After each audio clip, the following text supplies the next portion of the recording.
নিশি প্রভাত কেশব মাধব হে গিরিধারী গোপী জনবল্লভ মকন্দ মুরারি বলো কেশব মাধব হে গিরিধারী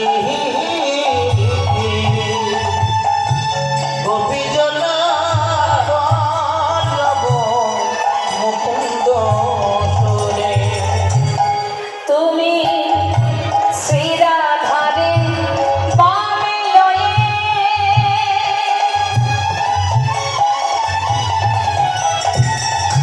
ও হে রাধারা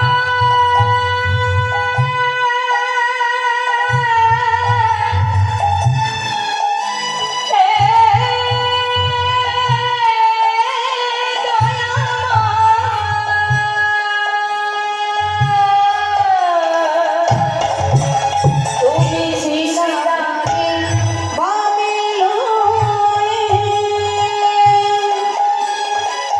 হৃদি ব্রজধামে যুগলিকারাবেশে ওহে বংশীধারী কেশব। একবার উলুধ্বনি দুবাহু তুলে হরি বল হরি বল গিরিধারী গোপীজন বল্লভ মুকুন্দ মুরারি।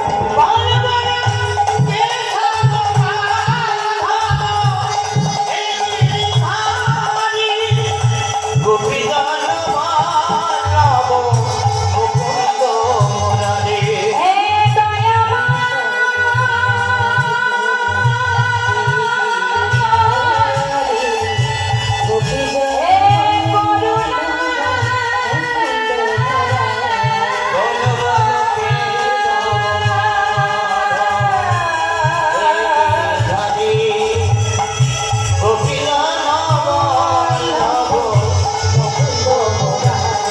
বলো কেশব মাধব হে গিরিধারী গোপীজন বল্লভ মুকুন্দ মুরারি হরিনামকে যারা ভালোবাসে মা তারা দেখবেন এই আসন থেকে উঠতে পারবে না। ভালোবাসার মতো যদি কেউ ভালোবাসতে পারে তাদের ওঠার ক্ষমতা থাকবে না। নামের এমনই শক্তি, নাম তুমি যেভাবেই করো না কেন, হেলায় বা শ্রদ্ধায় যে বা নাম লয়, ক্রমে ক্রমে কৃষ্ণ ভক্তির হয় উপচয়। সারা রাত কখন যে পার হয়ে গেল হরি বল তারা জানে না। নিশিপ্রভা সন্ন্যাসী ঠাকুর বলে উঠলেন, মা এবার আমাকে বিদায় দাও, কারণ আমরা সন্ন্যাসী, এই গৃহমাঝে থাকবার অধিকার আমাদের বেশিক্ষণ নাই, তাই এবার আমি যাই। সঙ্গে সঙ্গে পদ্মাবতী বলছে, সন্ন্যাসী বাবা একটু দাঁড়াও, আমার গৃহে তুমি আমার যতটুকু সামর্থ্য আমি তোমার সেবা দিয়েছি, কিন্তু বৈষ্ণব সেবার একটা নিয়ম আছে, শাস্ত্রে আছে বৈষ্ণব সেবা দিলে তাকে নাকি দক্ষিণা দিতে হয়। তো একটু অপেক্ষা করো, আমরা তো বড় কাঙালিরই, যদি কিছু থাকে দেখি কি করা যায়। তাড়াতাড়ি করে ঘরের ভিতরে খুঁজে খুঁজে একটা স্বর্ণ মুদ্রা মা কোথা থেকে পেল জানেন? হারাই পণ্ডিত ভিক্ষা করতেন দাঁড়ে দাঁড়ে, কোনো ব্যক্তি স্বর্ণ মুদ্রা দিয়েছিলেন, সেটাকে পদ্মাবতী গুছিয়ে রেখেছিলেন। আজ সেটাই নিয়ে সন্ন্যাসী বাবার হাতে দিতে গেলেন।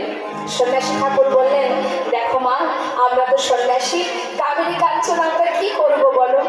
কামিনী কাঞ্চন নেওয়া তো দূরে থাক, সেটাকে স্পর্শ করার অধিকার আমাদের নেই, তাই এ তো আমি নিতে পারবো না মা, আমি এবার যাই। সন্ন্যাসী বাবা কিছু তো তুমি নিয়ে যাও, না হলে আমার সংসারের অমঙ্গল হবে।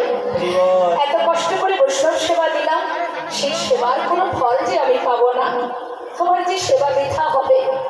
তাই সন্ন্যাসী বাবা আমার এই ছোট্ট সংসারের মঙ্গলের জন্য তুমি আমার কাছে কিছু চেয়ে নিয়ে যাও।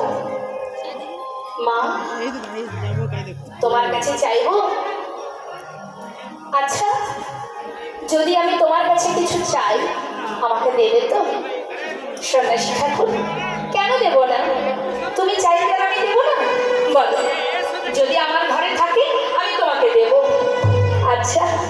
তিন সত্য করো, যা চাইবো তাই দেবে। বেশ, এই আমি তিন সত্য করলাম, দেব দেব দেব। মা, পরে আবার না বলবে না তো? বলবো না, তুমি চেয়েই দেখো। মা, আমি যদি তোমার প্রাণটি চাই, সন্ন্যাসী ঠাকুর তুমি আমার প্রাণ দেবে? সন্ন্যাসী বাবা, এই যে দেহখানা পেয়েছি ভগবানের সেবার জন্য, এই যে মনে ভজন সদল হলো না, আর যদি তোমার চরণে নিজের প্রাণটা দক্ষিণে স্বরূপ দান করতে পারি, আমার চরণ ধন্য হয়ে যাবে। সত্যি যদি তুমি চাও, আমি কথা দিলাম সন্ন্যাসীর চরণে দক্ষিণা স্বরূপ নিজেকে দান করে দেব। মা, তোমার প্রাণ নয়, তোমার ভালোবাসার প্রাণ, ভালোবাসার প্রাণ। সন্ন্যাসী ঠাকুর, আমি কিন্তু বুঝতে পারছি না তুমি কি বলছো, একটু বুঝিয়ে বলো। তবে শোনো মা, তোমার একমাত্র কুবেরকে যদি আমায় করো দান, যাহা পেলে জগতে জড়াইবে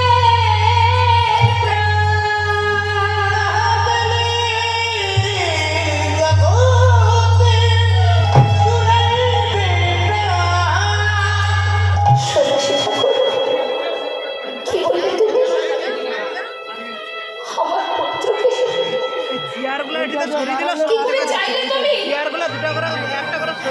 সন্ন্যাসী ঠাকুর, আমি যে মা, নিজের সন্তানকে তোমার হাতে তুলে দেবো কি করে? ও ছাড়া তো আমার আর কেউ নেই।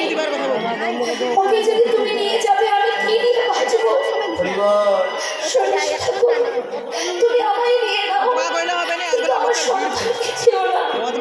ও ছাড়া আমার আর কেউ নেই। সন্ন্যাসী ঠাকুর, সন্ন্যাসী ঠাকুর বলছে, মা শান্ত হও। তোমার একটি সন্তান যদি তুমি আমাকে নিতে না পারো, এই জগতে কাউকে আমি উদ্ধার করতে পারবো না। মা, তোমার একটি পুত্রের জন্য তুমি জগতে জননী হবে। মা, তোমার পুত্রকে আমার হাতে সঁপে দাও, না হলে জগৎবাসীকে আমি কি করে উদ্ধার করবো? মা গো, সন্ন্যাসী ঠাকুর, আমি পারবো না। তাতে যদি আমাকে নরকেও যেতে হয়, আমি তাই যাব, কিন্তু নিজে হাতে সন্তানকে চিরকালের নেই কারোর হাতে সঁপে দিতে আমি পারবো না। হারাই পণ্ডিত বলছে, পদ্মা, একদিন আমার জীবনে এইরকম দুঃখের দিন আসলে আমি জানতাম। জানো, আমি আমার সন্তানের পুষ্টি বিচার করে রেখেছি। আমার কুবের শুধু আমার সংসারের জন্য আসেনি, ও এসেছে জগৎ সংসারের জন্য, বিশ্ববাসীর জন্য, জগতে জীবের কল্যাণের জন্য।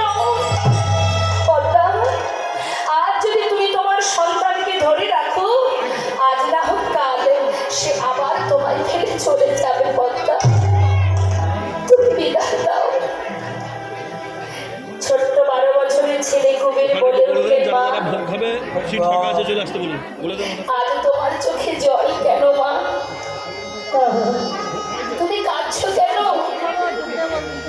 জগতের প্রত্যেকটি মাতা পিতা চায় তার সন্তানের যেন গোবিন্দ সেবাই লাগে। সন্ন্যাসী স্বয়ং নিজে পায়ে তোমার ঘরে তোমার পুত্রকে চাইছে। এমন ভাগ্য কলিযুগা হতে পারে না গো। মা, আবার লোক তো কমে যাবে। আমি তোমার পুত্র। মা, তুমি বৈষ্ণব চরণে অপরাধ করো বা তুমি অপরাধী হও, আমি সন্তান হয়ে সইতে পারবো না। মা, তাই আজ তুমি শুনে নাও। মা, পিতৃ সত্য পরিবারে রাম গিয়েছিল বনে, আমি মাতৃয়াজ্ঞা পালিবারে যাব সন্ন্যাসীর সনে। মাতৃয়াজ্ঞা পালিবারে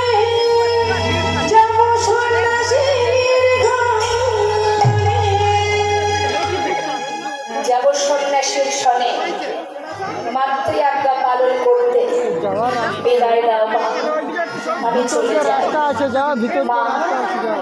জনম জনম যেন তোমার মতো মায়ের গর্ভে আমি জন্ম পাই, তাহলে প্রতি জন্মেই আমি এমন ভাবে বৈষ্ণবের চরণে, সন্ন্যাসীর চরণে নিজেকে দক্ষিণা স্বরূপ দান করতে পারবো। বিদায় দাও মা, আমাকে বিদায় দাও। জন্মের মতো চলো বাবুজা। বিদায় দাও মা।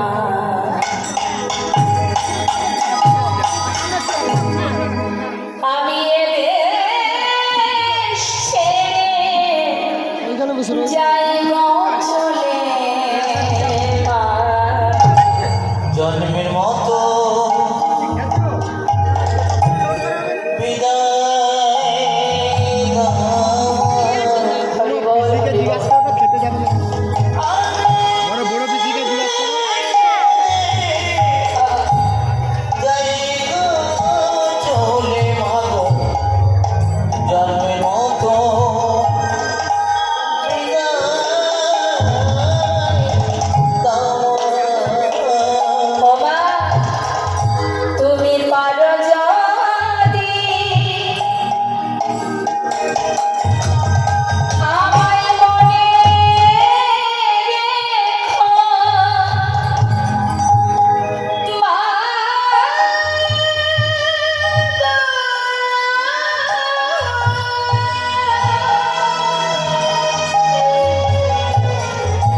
আমায় বিদায় দাও,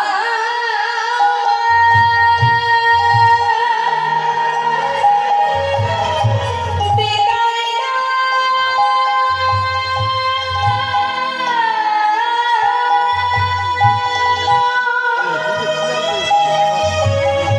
আমায়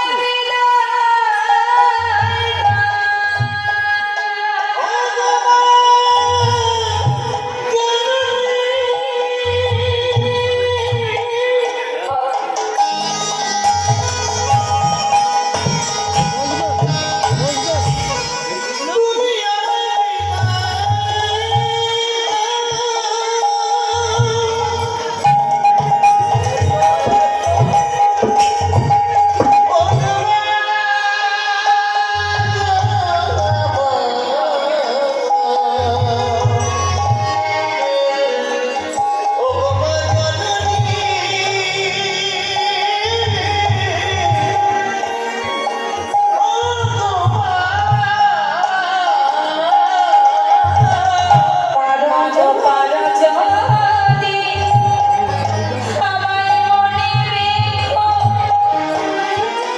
না হয়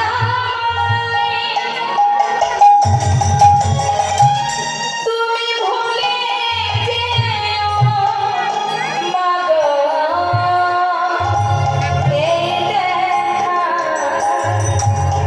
শেষে দেখা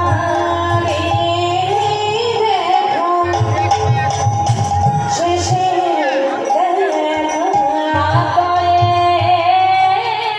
দেখা শেষের দেখা মা দয়ার দেখা হবে না। জন্মের মতো বিদায় দাও।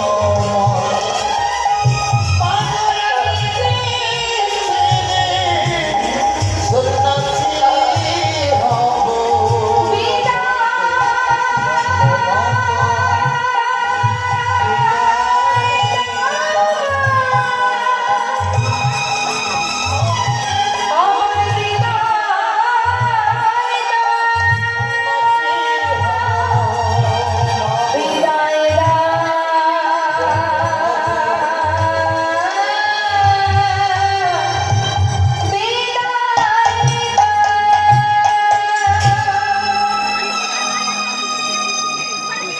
মাতা পিতার চরণে প্রণাম করে চিরতরের সন্ন্যাসীর হাত ধরে বিদায় নিল মা। ঘর থেকে যখন বাইরে পা রেখেছে, মাতা পদ্মাবতী সন্ন্যাসী ঠাকুরের হাতটি জড়িয়ে ধরে বললেন, সন্ন্যাসী বাবা, 7 নয় 5 নয় আমার একমাত্র পুত্র সন্তান যদি ভগবানের সেবার তরে নিজেকে সঁপে দেয়, মা হয়ে সেই পথে বাধা দেব কেমন করে? তাই সন্ন্যাসী ঠাকুর, তোমার পরে আমার পুত্রকে আমি সঁপে দেব, কিন্তু তোমার কাছে আমার একটা নিবেদন। সে তো 12 বছরের শিশু, সারাদিন হয়তো কত খেলা খেলবে, মায়ের কথা মনে পড়বে না, কিন্তু সন্ধ্যা যখন হবে হয়তো আমার কথা মনে পড়বে। সন্ন্যাসী বাবা, আমার পুত্র যদি মা মা বলে কাঁদে, তখন তুমি তোমার কোলে বসে আমার পুত্রকে কৃষ্ণ নাম হরি নাম শ্রবণ করিও। জানো সন্ন্যাসী বাবা, ও এখনো কিছু বোঝে না, পরে যাবে, পরে তাই যাবে। তোমার কাছে নিবেদন, তুমি ওকে দেখো। আবেন জানো ও যে